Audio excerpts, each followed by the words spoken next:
Scooter riders near the beach, they are checking their rides a little bit closer today after reports of a group of vandals cutting the brake lines on bird scooters in Pacific Beach. Our 10 News anchor Brian Schlonsky, he spoke to police who say you shouldn't call them if you see this happening. That actually happened to me once in Key West.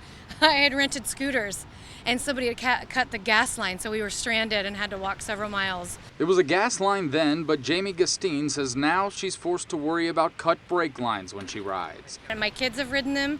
I have an 8-year-old and a 12-year-old who is riding the scooter as well, so that's where it scares me the most. Several people taking to social media after the holiday weekend, reporting a group of people cutting brake lines on bird scooters in Pacific Beach. This man says he confronted one man who said he was working in a group of 5 to damage the birds. This woman sharing pictures of cut lines and of her injuries, writing it could have ended a lot worse. It's always something you're thinking about as a parent.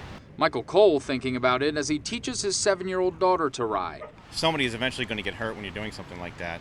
Especially when you're down here on the beach, you grab a scooter, you're not thinking that someone cut the brake lines, So who do you call if you see someone cutting the brake lines on one of these scooters? San Diego police say you should contact the company, not them, so that they can remove the damaged scooters from the streets. The company themselves would have to file a vandalism report with PD. My option is to either jump off the scooter or to just roll with it into traffic. 10 News has reported on this issue before. Last month, this woman was forced to dive for safety after the brakes on her scooter were cut and she couldn't stop. Parents and PB fed up. If you really have a problem with the scooters, go to the authorities and raise a petition or do it the correct way. Don't try to get someone hurt by cutting the brake lines. It's just the wrong way to do it. Brian Schlonsky, 10 News. So we reached out to Bird about this issue, and they say in part Bird investigates all reports of vandalism and takes appropriate measures, including working with law enforcement.